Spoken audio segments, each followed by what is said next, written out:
thank you for your presentations this morning, and I want to particularly thank Paul, because I think it's the lived experience that really brings home what's needed, and the lives that some people are restricted from living when we hear the lived experience of people.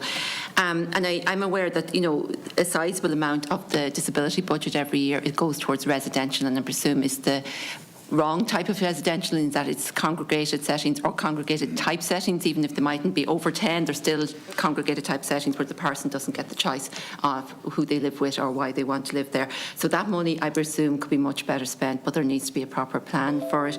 I attended a conference recently where it was pointed out that it takes 13,000 to design a house, on average, obviously, depending on the house and everything else, size of the house, but 13,000 to ensure that it's universally designed plus, where it costs 50,000 to adapt it. Okay, so that's just, I think, brings home that we need to build a lot more houses in the first place, but we need to build a lot more to universal design. And do you have a percentage of new houses that should be built to universal design? Ideally, all houses should be, because everybody gets older and will develop mobility issues possibly, so it would make sense, but even as a start, what would be a good starting point? And I suppose independent living isn't just about the house, it's about all the other supports. It's about the transport, and it's about access to education and access to employment. But very many say it's access to supports. So a lot of cases that's a PA. And I find, even working with people who are applying for the DA, it's so difficult to access. Now, there aren't enough hours in the first place, but if you are assessed by the HSE and granted hours, then to actually you interview someone, but to actually be able to employ them, it's so complicated. That whole system needs to be streamlined, and so maybe you could comment on that as well, because, as I said, it's about getting as many people as possible into appropriate housing, but with the proper supports. And I suppose the cost of keeping people in nursing homes or in these congregated settings has to be excessive. And I'm just wondering, do we have an overall figure on that? And it's so disappointing to know that while people are being moved out of nursing homes, people are still being moved into them. So the figure is not going down. I know we've heard about these issues so many times, but I just think we can't discuss them enough. And I think, as well as a committee, that we should be pushing, for the implementation plan for the housing strategy for disabled people, because we're already a year into that and it hasn't even been produced. So thank you again. But was just initially just to add to what Paul put so eloquently, and I suppose. And when we talk about case management and the support that people, it really is that wraparound, because each person's support needs are going to be different.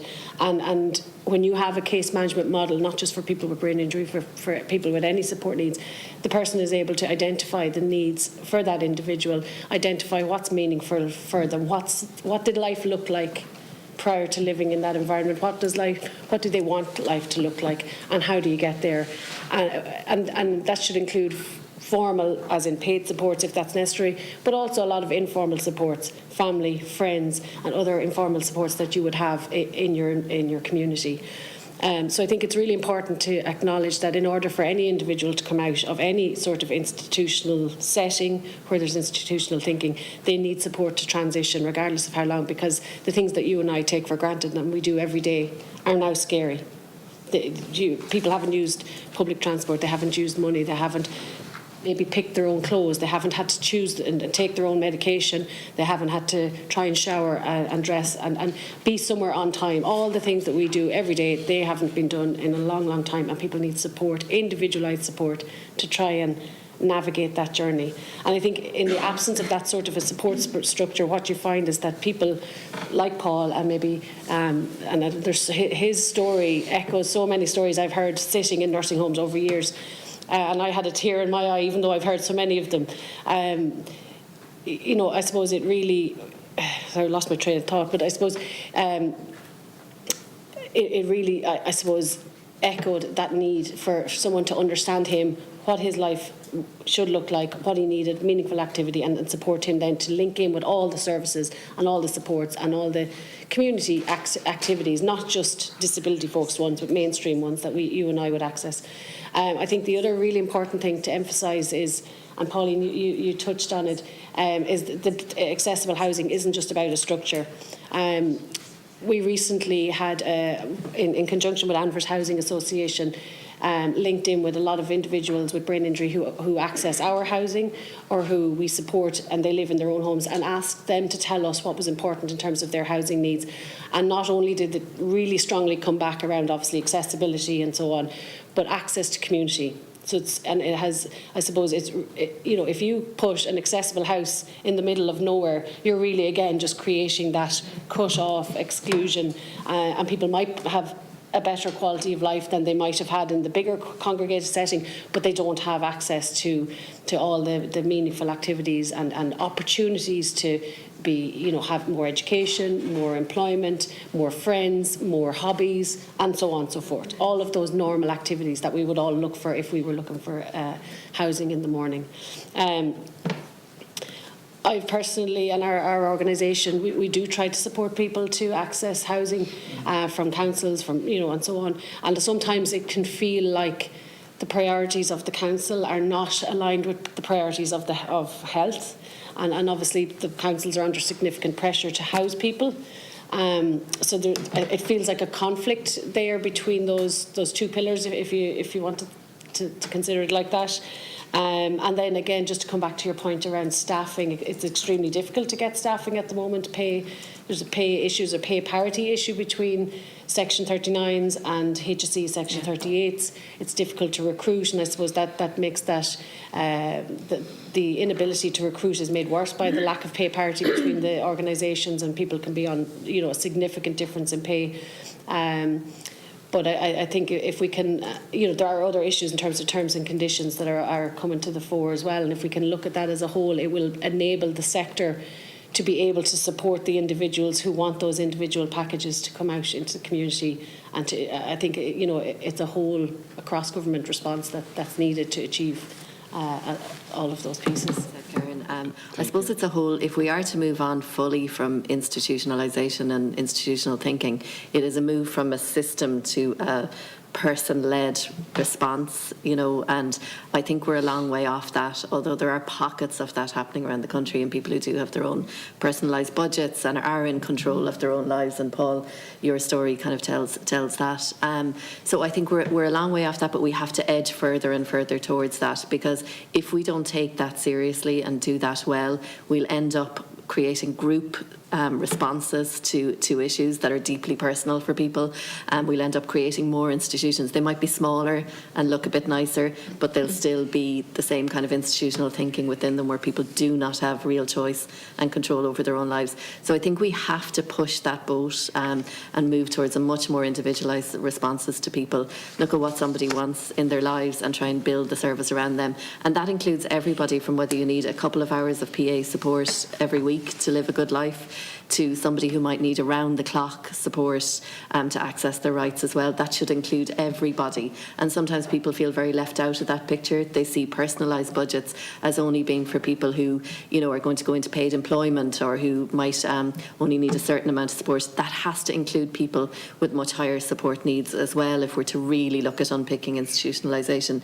And there's a lot of disability activists around the country. There's a slogan about, getting a life, not a service, and that's what our supports should be enabling for people, is supporting people to have a good life, and all those things that Karen mentioned about, access to your family, your friends, your community, and in whatever way that you choose to do that. That's how we unpick institutionalisation and institutional thinking. So we have to have vision around that. I think Emer mentioned leadership as a core element of any plan here.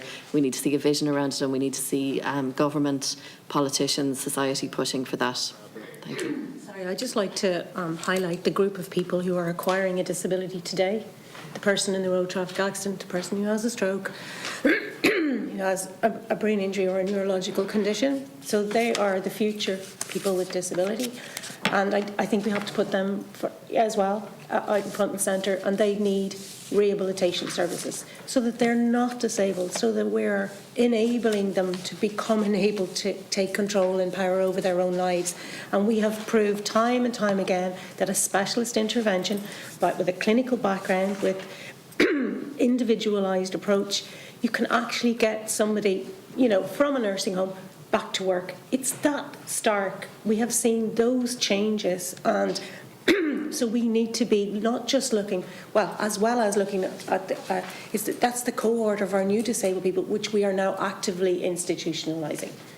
We should be looking at them from the acute hospital piece all the way down. And that's my ask, that we also resource.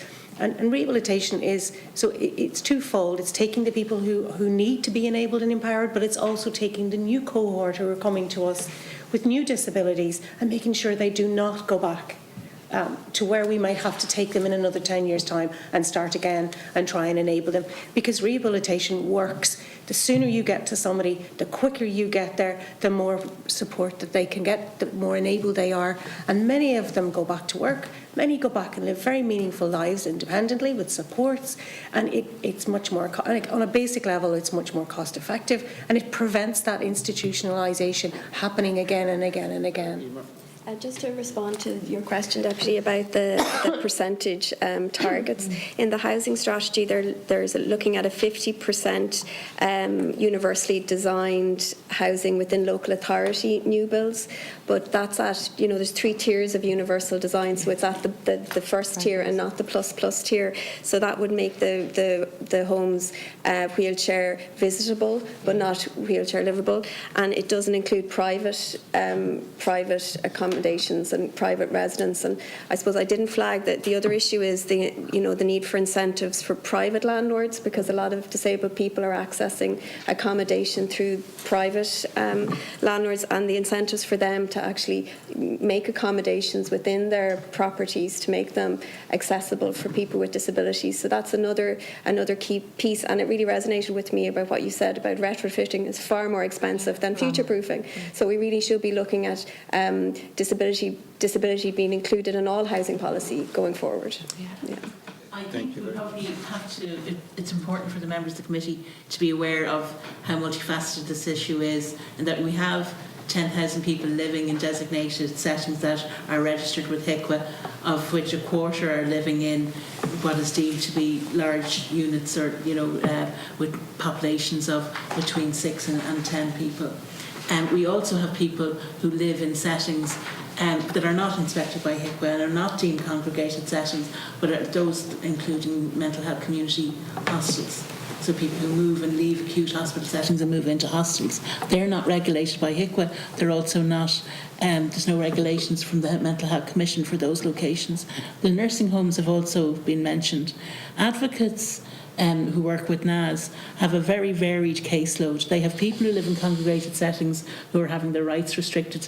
Some, and a very small number, unfortunately, for whom transition planning might be in place to move into the community. And, I've been around in advocacy since 2007, and we had the Time to Move On report, which was published in 2011. There was a whole plan to move people living in congregated settings, out into their own homes. And as we've seen, that plan has not completed, because we still have people living in campus-style settings. We still have people being admitted to nursing homes, despite even more recent reports and recommendations from the Ombudsman's report. And advocates that on their caseloads today will see people in acute hospital settings for whom nursing home placements are still being proposed, even though those people do not have a nursing need. We'll also see people from congregated settings in acute hospitals, because the congregated setting says that they are no longer able to meet the need of the person with a disability who has lived all of their life in a congregated setting. They end up in an acute hospital looking for a nursing home placement.